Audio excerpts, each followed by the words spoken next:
have a confession to make. Me, reader, writer, general literary circle person, has never read a Sarah J Maas book. Do I feel bad about this? No.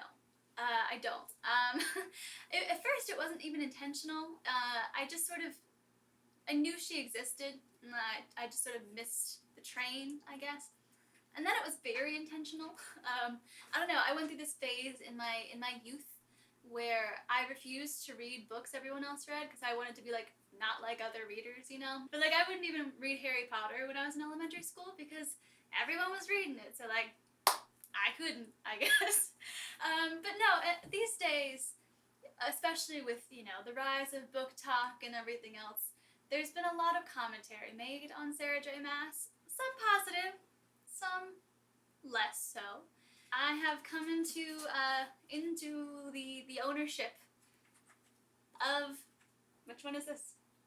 Crown of Midnight, which I believe is the second book in the Throne of Glass. Yep, that's the series. The Throne of Glass series. And alright, before I get too far into this, if you don't know who Sarah J Maas is, that's okay. You don't have to know who she is here, because I really know very little. Now, she's a fantasy writer. She's been around since I think like 2010 is when they published her first book. There's a lot of books. I think she's written over like 20, 22-ish. And there's a couple different series. This one, the Throne of Glass series, is very big. Court of Thorns and Roses, I believe, is also the other very big one. Honestly, more than that, I have very little information. I know from other reviews that I've watched in my life, people don't like her writing because a lot of the times it's, how do I put this? Not good with relationships. If I'm remembering correctly, there's some strange dynamics in the characterization, or the writing is a little funky, and the schmexy scenes are a little bit not schmexy. But honestly, I don't really remember that much more about her reviews. And so I thought today, since I only have this second book, and I really did not want to buy the first one, I could look at these books, or this one specific book, and judge it not by the contents of its story, but perhaps the contents of its characterization, the contents of how it is written, and moreover, just sort of judge the writing itself and less so the actual plot. You know, if this is something that people enjoy, I can read the first one and we can talk about the plot. But I thought this might be an interesting way to look at her writing as someone who doesn't know what happened in the first book and really doesn't know anything about this one going into this experience. I thought maybe we together could just figure out how we feel, you, me, everybody, about Sarah J Maas's writing, at least within this series. And I figure the way that we can break this down is we're going to look at the opening line, which, if y'all don't know, I'm on TikTok at Scarlett_Ansley, and I have a thing where I was looking at people's first lines.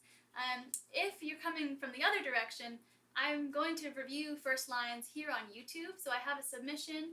If you go to my YouTube, I have a link tree, and then there's a file for first line submission, so I'm going to go through and review people's first lines. So if you're interested in that, click away. But for this book, I figure we'll look at first line. I won't look at the last line in case for some reason, you know, you haven't read this book and you want to. I'm going to peruse some dialogue, just some paragraphs overall, and we'll make a judgment. We'll make a judgment on a scale of 1 to 5, how I feel about these things. And sure, that scale's kind of arbitrary, but isn't every rating scale, so that is what we'll do. And I hope you will join along with me as we rate the content writing of Sarah J Maas's Crown of Midnight.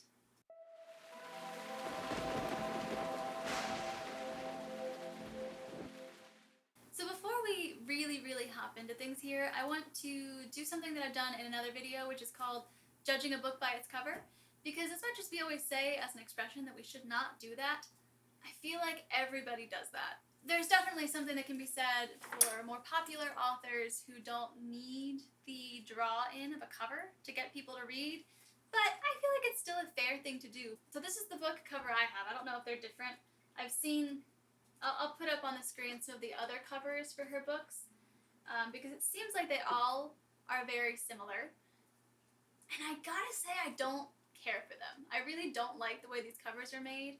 I feel like it just kind of feels like weird Photoshop to me, to be completely honest with you. Like, you just sort of take a figure that's not even really lit well, like the face on this character is just not awesome to me. And then you just sort of like Photoshop this person over kind of a fire. I mean, I don't love it. If I were to say, like, judging a book by its cover, knowing nothing about this author, and then coming into reading, to decide if I wanted to read this book, I probably wouldn't. And in all honesty, that's probably another part of the reason that I never read them in the first place. It just does not attract me at all. I would probably get that she's an assassin or something like that, or some sort of warrior, but there's nothing in it that, like, draws me in. I would give the cover maybe like a 2. So if you love the cover, that's awesome. I'm not here to, critique your judgment of it, but in my opinion, not super great. Normally, if I were to do some sort of review, I would read the back cover, but I am intentionally not doing that because I don't want to know what the story is about. So it's kind of a very strange feeling to me because I don't have any idea what's happening. So I'm going to rate these things on 3 different scales. 1 is first line / first paragraph. 2 is the dialogue. And 3 is sort of the flow of the writing. And at the end, I'll kind of average out all of those scores and we will see how we feel. The shutters swinging in the storm winds were the only sign of her entry. No one had noticed her scaling the garden wall of the darkened manor house, and with the thunder and the gustling wind of the nearby sea, no one heard her as she shimmied up the drainpipe, swung onto the windowsill, and slithered into the second-floor hallway. So that was the first 2 sentences. I actually think that that's pretty okay. I like the way that the description is written. Hold on, I closed the book too preemptively. A misconception we as writers have is that the very first line and the first line itself is the only opportunity we have to draw in a reader, and that is not true. Generally, you have at least a paragraph or 2 to get people interested. So the first line is important because it does hook people in a little bit, but you have to keep them there. It's like, I was gonna do an Animal Crossing reference, and then I realized it's also just regular fishing, but we'll stick with Animal Crossing. You know how you reel, you cast your reel, cast your line, and then you have the fish and it kind of like pokes at it. That's what the very first line is. The second line is while you're waiting a little bit longer, while it's kind of swimming around, and you're like, ooh, gotta wait to pull it back, So you have about a paragraph at least, just to like get people to stay. But that said, I think the first paragraph is actually pretty well written. I think that the visuals are really nice, the description is nice, the verbs are strong. The first line I wouldn't say is the very best. The shutters swinging in the storm winds were the only sign of her entry. It's not bad, by any means. It's not a bad opening line. I think the first line is like a solid 4. I'm having a hard time even pinpointing exactly why it's not a 5 of a first line. The shutters swinging in the storm winds were the only sign of her entry. Like, there's almost something a little passive about it, maybe? Just a little bit. I don't dislike it. And I know I am coming into this book trying to be as unbiased as possible. I feel like my bias is going to be negative because more people that I tend to trust who I watch, review things have disliked her books.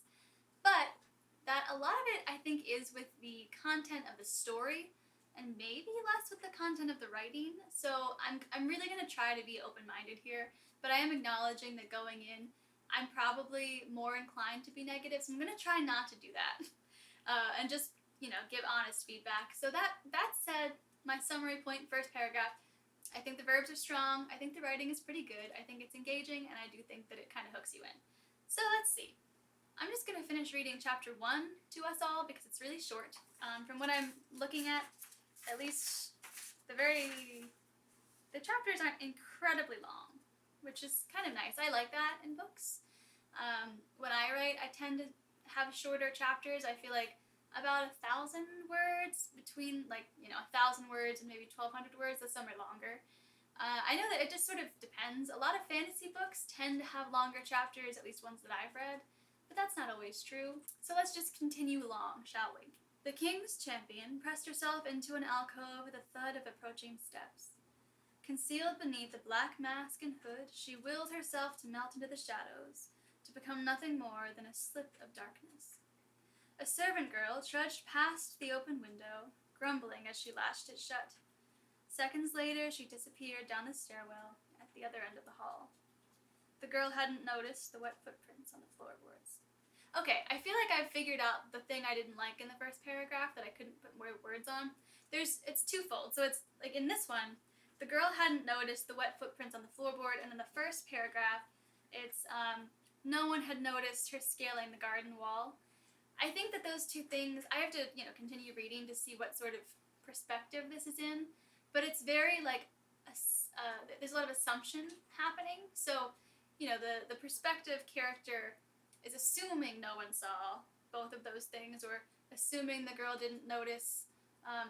Obviously, if she did, she probably would pay more attention to the footprints or whatever, but I think there's a lot of presumption in it, maybe. It's not a huge problem. It's just one of those things that kind of, gets to me, I guess. Lightning flashed, illuminating the hallway. The assassin took a long breath, going over the plans she painstakingly memorized in the 3 days she'd been watching the manor house on the outskirts of Belhaven. 5 doors on each side. Lord Nyrill's bedroom was the third on the left. She listened for the approach of other servants, but the house remained hushed as the storm raged around them. Silent and smooth as a wraith, she moved down the hall. Lord Nyrill's bedroom door swung open with a slight groan. She waited until the next rumble of thunder before easing the door shut behind her. Another flash of lightning illuminated 2 figures sleeping on the 4-poster bed. Lord Nyrill was no older than 35, and his wife, dark-haired and beautiful, slept soundly in his arms. What had they done to offend the king so gravely he wanted them dead? She crept to the edge of the bed. It wasn't her place to ask questions. Her job was to obey. Her freedom depended on it. With each step toward Lord Nyril, she ran through the plan again. Her sword slid out of its sheath with barely a whine. She took a shuddering breath, bracing herself for what would come next. Lord Nyril's eyes flew open, just as the king's champion raised her sword over his head. So I think, the visuals are really nice. It's that cinematic style of writing where you can kind of visualize, like a flash of lightning and the silhouettes and everything. And so I would say the description in it is actually pretty well done. Silent and smooth as a wraith. It's always another one of those things, unless there's a wraith that exists in this universe, a wraith is an actual fantasy, type of creature. I don't know if that comparison makes sense, because what does a wraith actually do? Because they're always different in fiction. But that's kind of, I guess, nitpicky. I don't know. So I would say, actually, first chapter is pretty good in this book. What I'm going to do, I'm not going to read the entire thing, because I feel like reading this linearly is going to take away from my ability to be objective in just, judging the writing and how the style is written. So we're just going to kind of open to a random chapter, and this might be a weird way to, do this, but it's the best way I could think of to just be objective and not get, hooked into a story or whatever. So that's what we're going to do. Let's see. All right. We are at we are on page 116. I have no idea, just reiterating, what any character, who they are, what's going on in this story. So we're just going to judge it. We're going to hop down to some dialogue in the paragraphs surrounding it and just see how we're feeling. Okay. And then, Ress was saying, his boyish face set with fiendish delight, just as he got into her bed, stark naked as the day he was born, her father walked in. Winces and groans came from the guards. Even Chow himself. And he dragged him out of the bed by his feet, took him down the hall, and dumped him down the stairs. He was shrieking like a pig the whole time. Chow leaned back in his seat, crossing his arms. You would be too if someone was dragging your naked carcass across the ice floor. He smirked as Rest tried to deny it. Chow seemed so comfortable with the men, his body relaxed, eyes alight, and they respected him too, always glancing at him for approval, for confirmation, for support. As Selenia's chuckle faded, Chow looked at her, his brows high. You're one to laugh. You moan about the cold floors more than anyone I know. She straightened as the guards gave hesitant smiles. If I recall correctly, you complain about them every time. I wipe the floor with you when we spar. Oh, Russ cried, as Chow's brows... That's a weird thing to say. And Chow's brows rose higher. Selena? Is it Selena? Selena gave him a grin. Dangerous words, Chow said. Do we need to go to the training hall to see if you can back them up? Well, as long as your men don't object to seeing you knocked on your ass. Sometimes I think it can be pretty difficult to write 3 people talking at the same time. It's just making sure you're not using like so-and-so said too much and then mulling it down with too many thoughts. So the dialogue, I think, is very engaging between the 3 of them. There's a lot of characterization that's happening in those short, bits of dialogue, and the dialogue itself isn't drawn out a lot. So sometimes what we'll see in writing is that the writer is trying to get a lot expressed through dialogue, and it ends up making things very slow, but this is very snappy. The one thing, so like I said, I haven't read enough of this to like be positive about the perspective, but it seems like Chow, and if I'm saying that name wrong, I'm sorry, I mostly don't care. If that's the perspective, there are some things that I think are like, again, maybe nitpicky things, but would bother me a bit. So, let's see. I guess this is more of a question than a statement, but if you're the person who's, having the perspective, right? So if you're Chow? I don't know how to say his name. You feel your brows rising, but is that something you would notice necessarily? Like, if I'm surprised and I go like this, is my first thought going to be like, oh, my brows are lifted, Because you have Chow looked at her, his brows high, and then Chow's brows rose higher. So it's one of those things that I guess is probably fine in the grand scheme. But I always wonder those sorts of things. Like, do you notice that your brows are rising? Is that the best way to express surprise? I don't know. The way that she writes, at least in this book, seems to be very, snappy. So to go into more detail might be something that would bog down the paragraphs. And I'm not saying it's necessarily a bad thing. It's just more of a question than anything. But let us move on and see what we see. Oh. I guess I found the next part to read because I opened to it and it's the feminine patriotism postcard. I think I got it from somebody at some point, and I guess I must have put this in the book when I found it, but I don't remember doing that. But it seems like as good a place to start reading as anywhere else, yeah. So before I start reading this chapter, I was just noticing it seems like it's dual POV, maybe, or no, it's multi-POV. Because you've got a couple of different characters, and it changes within the chapters with the page break, which is fine. So let's continue on. Mort hissed when she appeared at the door to the tomb. Plan on desecrating any other sacred objects tonight? Carrying a satchel full of papers and books that she grabbed from her rooms, Selena merely patted his head as she walked by. His bronze teeth clanked against each other as he sought to bite her. The tomb was filled with moonlight bright enough to see by, and there, directly across the tomb, from the eye in the walls, was another eye, golden and gleaming. Damaris. It was Damaris, the Sword of Truth. This book doesn't seem particularly dialogue heavy, which is not a bad thing by any means. It's just something that we can notice. But I think that when it's used very effectively.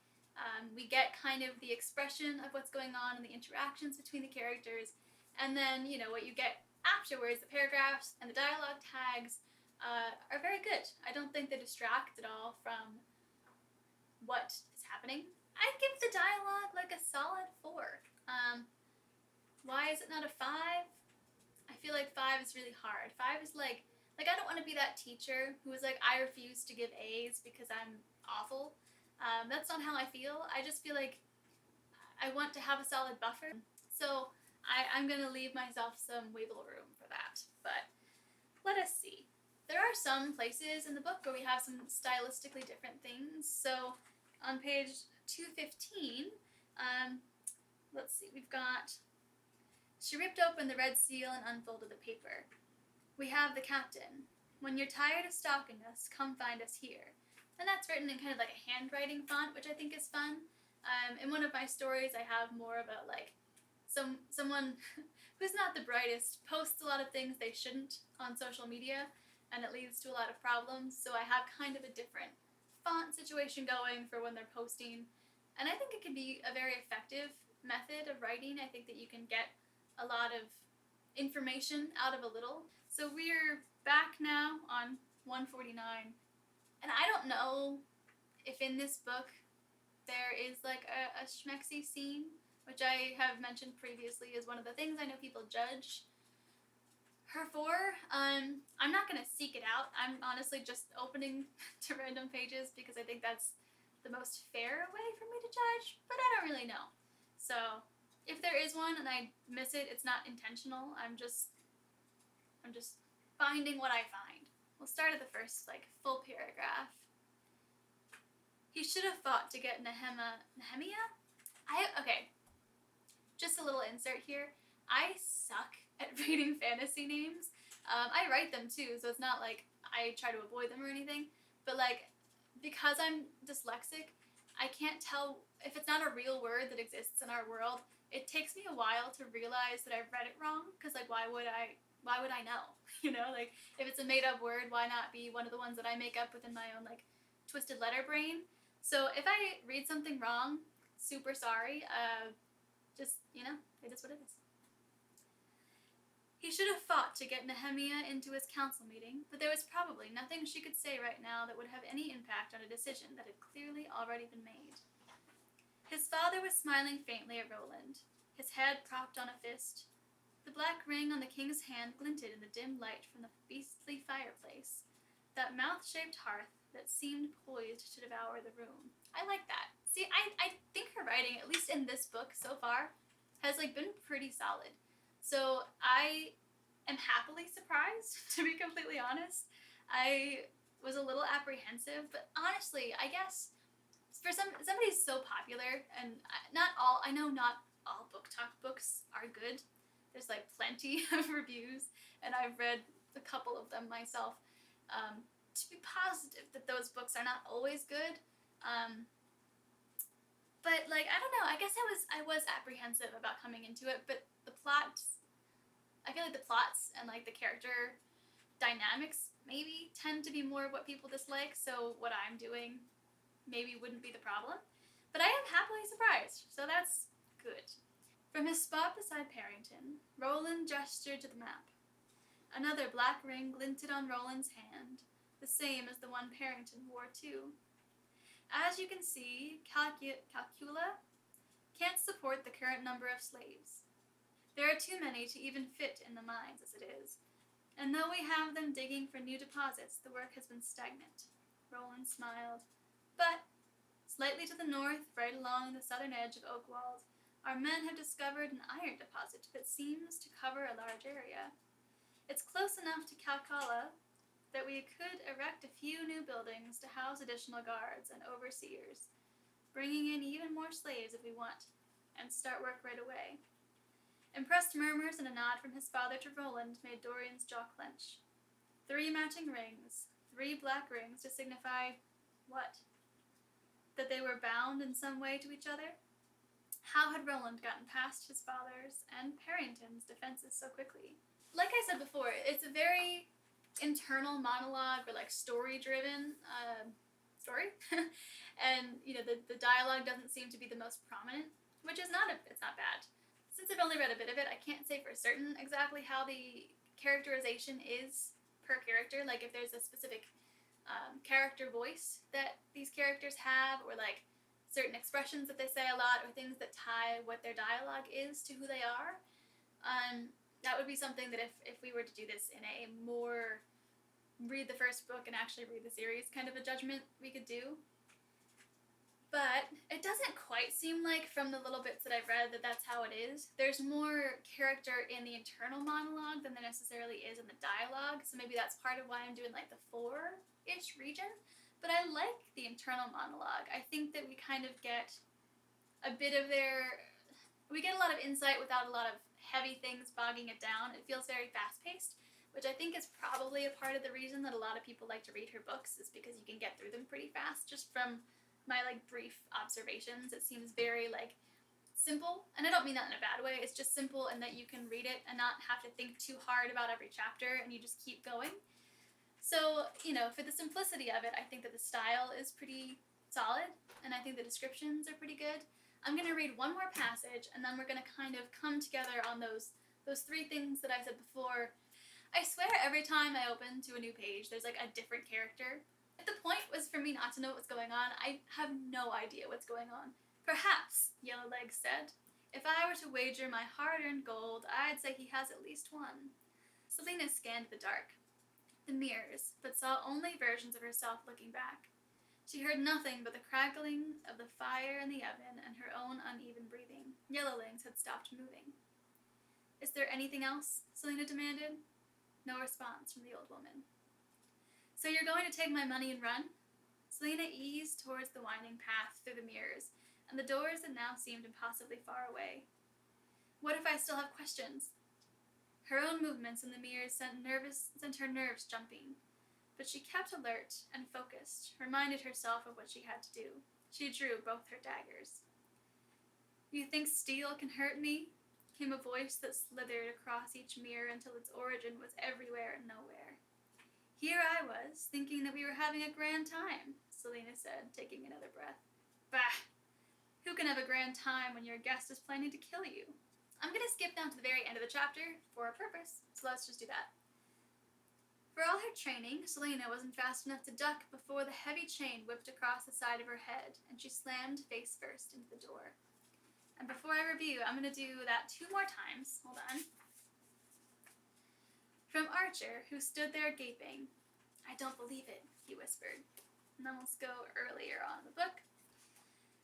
She was tired and cranky and hungry when she trudged back to the castle at sundown, and her mood only took a turn for the worst when she arrived at her rooms and found a note from Chow. The king had commanded her to be on guard duty, yet again, for the royal ball that night. So the reason I wanted to do that is because I think that there's something to be said for the way that chapters end. If they kind of keep you trying to figure out what happens next. And since there's a lot of perspectives and they're not isolated to chapters, you kind of get that changing aspect of the story. And I will say, in the fuller chapter that I read just before we did that, you still get a sense of what's going on, even though you don't know the grander picture of the story, which I'd say is pretty good. I can tell in that scene with Yellowlegs that there's a lot of animosity between the two, and that there's not, there's something bad that Yellowlegs either has down her nose, and that our heroine here is trying to figure out, and is not necessarily afraid to kill her for. Okay, so let's come to a summary review here of just like the very brief things that we've looked at in the Sarah J Maas book. And that was dialogue, which I would still say is probably at a solid 4. I think from what I've gathered, the dialogue is used very effectively. It's not necessarily very long, but when it is used, it's used in a way that does help push the story forward without being overly heavy. And in the back and forth that we do get, they do seem pretty snappy. And as I said before, it's hard to tell if there's a lot of characterization that goes on within them, because I don't know the characters and I didn't read enough of it to fully get that picture. So I will keep it at a 4. And then we get, what did I say? The content / like internal monologuing kind of stuff. And that's a lot of what this book is, it seems like.